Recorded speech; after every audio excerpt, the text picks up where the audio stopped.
I don't think this is going to be an effective way of bridging the gap.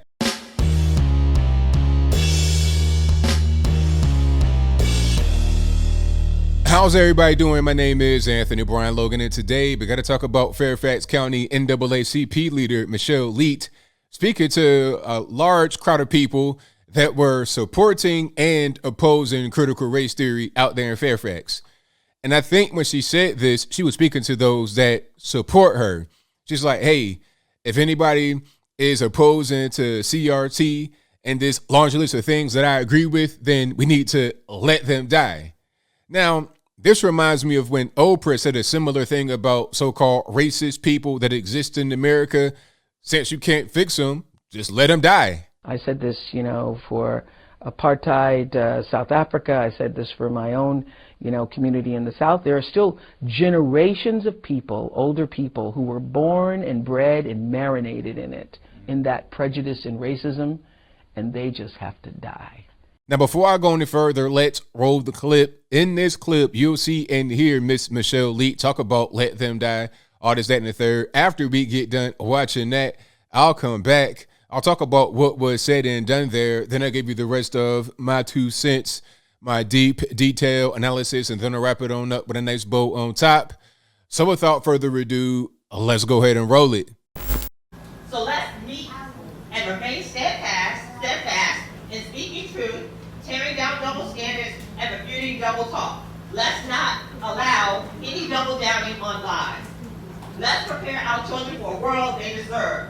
Let's deny this off-key band of people that are anti-education, anti-teacher, anti-equity, anti-history, anti-racial reckoning, anti-opportunities, anti-help people, anti-diversity, anti-platform, anti-science, anti-change agent, anti-social justice, anti-healthcare, anti-worker, anti-LGBTQ+, anti-children, anti-healthcare, anti-worker, anti-environment, anti-emissions policy change, anti-inclusion, anti-live and let live people. Let them die.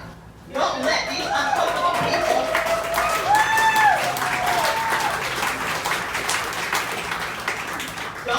uncomfortable people deter us from our bold march forward. Thank you.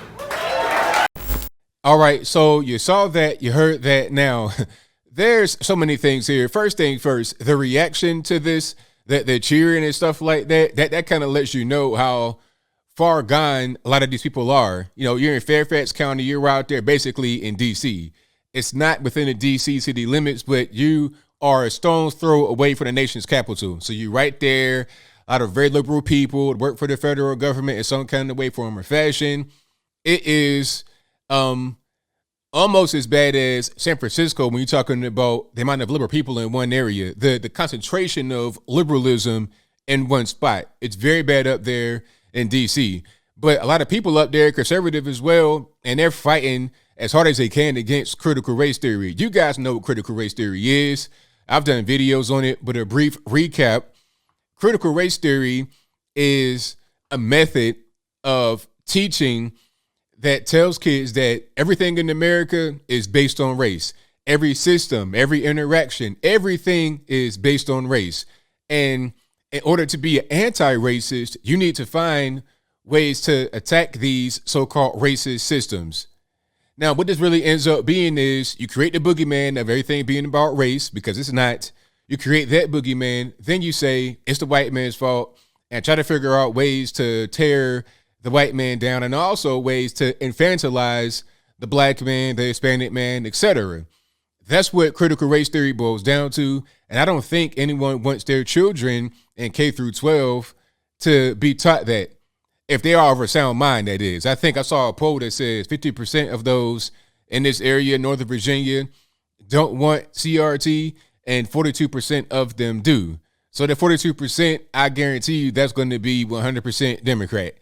Okay, 100% far leftist Democrat for the most part, or those that are just ignorant in general.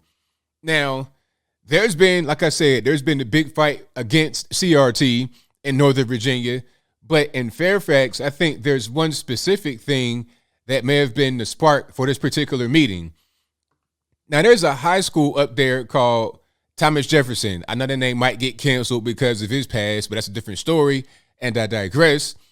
It's called Thomas Jefferson High School, right? Now, they recently eliminated their standardized testing and admission fees because they said they're trying to get more diversity. So basically, they're trying to tell black and brown folks that you don't do good in tests and you don't have any money. So you can't have any poor whites in Fairfax. You can't have any unintelligent or underperforming whites in Fairfax. It's only the black and the browns. And the funny part about this particular high school is the demographics. The way the lady was talking, you would think this school's like 100% white and they don't let anybody black or brown or anything like that in. No, the school is 21% white. And I'll link to my sources as great schools. I'll link to that source in the box and I'll place it on the screen before you. They're also 71% Asian. 71% Asian.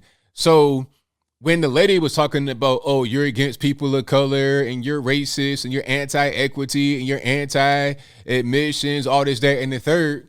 Well, what are we talking about here specifically? Are we talking about, what is a person of color? When you normally hear the term, quote unquote, person of color, you think non-white, right?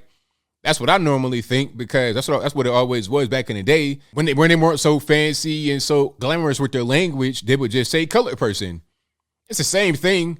Colored person, person of color, it's the exact same thing. One has regular mustard, one has Dijon.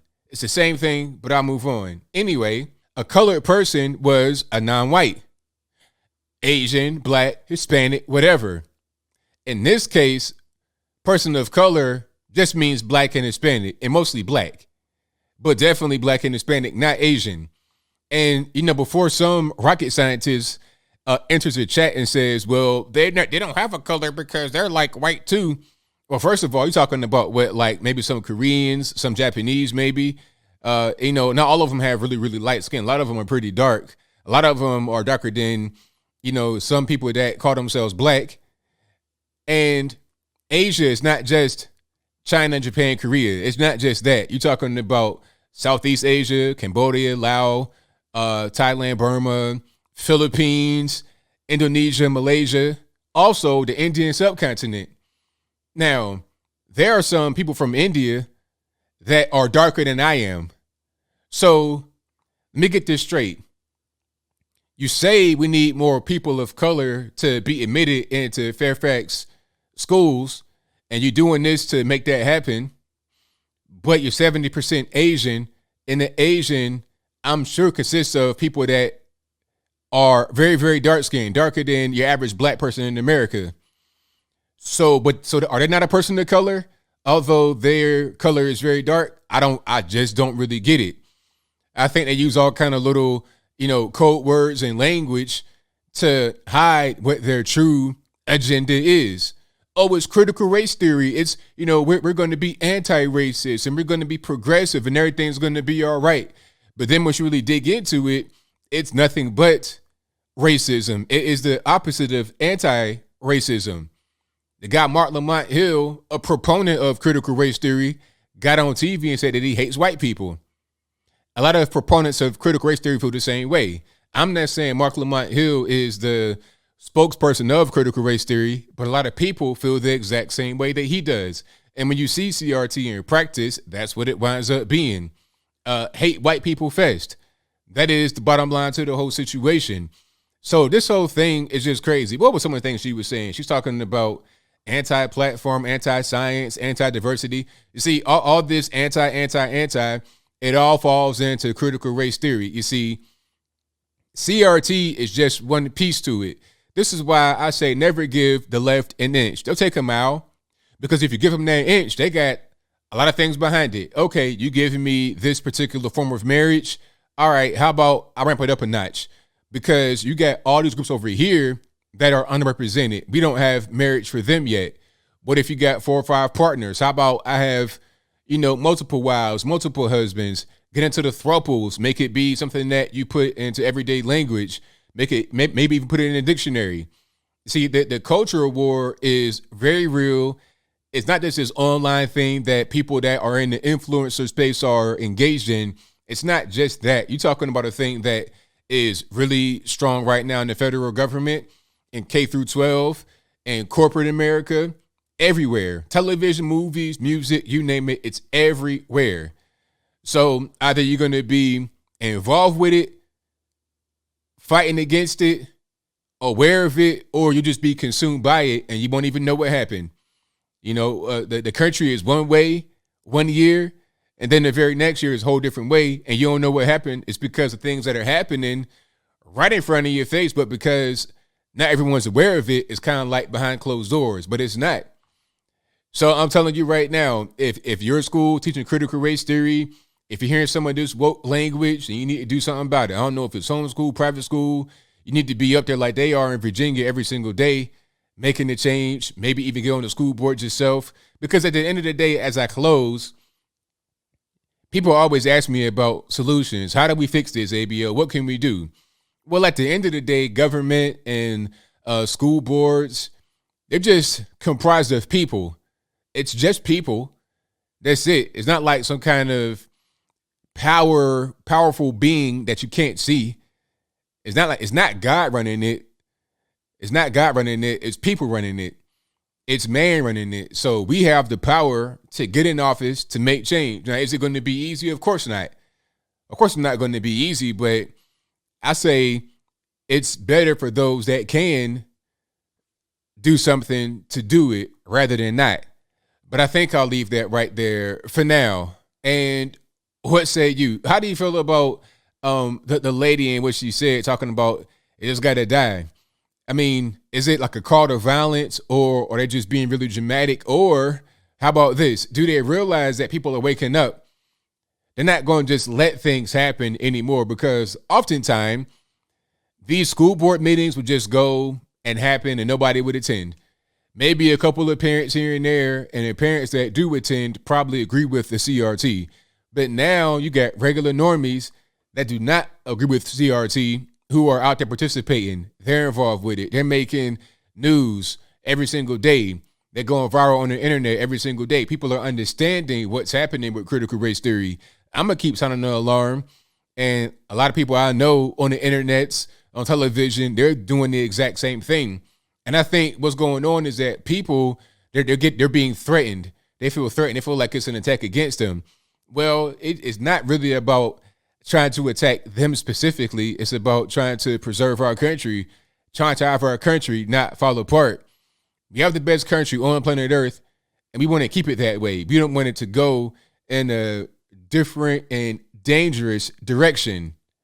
But whatever your thoughts are, please let me know in the comments below. And that's all I got to say for this video. If you like what you heard, please comment, rate, share, and subscribe. Peace.